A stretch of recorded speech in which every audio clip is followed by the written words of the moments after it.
જૂનાગઢમાં આવીએ એટલે આપણને 2-3 પ્રશ્નો થાય કે જટાશંકર મહાદેવનું મંદિર ક્યાં, જૂની સીડી ક્યાં, તે કોઈને જડતી નથી હોતી. તેથી આપણે આ વિડીયો બનાવી દીધો.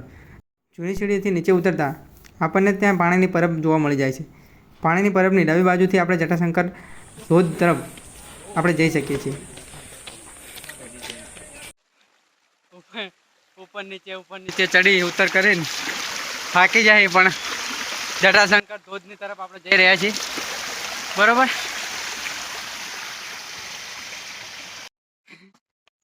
એડવેન્ચર ફૂલ એડવેન્ચર લાગે ભાઈબંધ. જો મોર એડો જાય, કઈ કેવું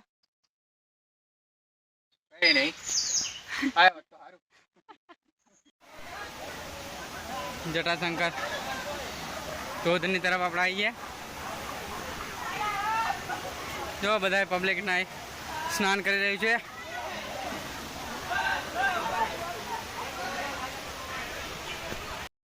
તમે જૂનાગઢમાં ફરવા આવો છો અને જટાશંકર ધોધ જોયો જ નથી તો તમે સ્વર્ગનો આનંદ સાચો માણ્યો જ નથી. આ જ જટાશંકર ધોધે પણ તમારે આવવું જ જોઈએ. જૂનાગઢ ઉપર ચડીને જે તમને થાક લાગ્યો છે ત્યાં ધોધ પર નાહવાથી તમારો સંપૂર્ણ થાક ઉતરી જશે એવો તમને અહેસાસ થઈ જ જશે. તો તમે આ ધોધમાં નાહવા પહોંચી જ જજો. અને આવા જ વિડીયો જોવા માટે અમારી ચેનલને ફોલો કરજો, સબસ્ક્રાઈબ કરજો અને શેર કરી લેજો. જો અમે સ્નાન કરીને હવે નીકળી ગયા નીચે જવા. જો તમારે નીચેથી આવવું હોય તો જ્યાં લિફ્ટની સુવિધા છે ત્યાંથી ડાબી બાજુથી તમે જઈ શકો છો, જ્યાંથી તમને 800 પગથિયાની અંદર એ જટાશંકર ધોધ તમને મળી જશે. જય શિવશંકર.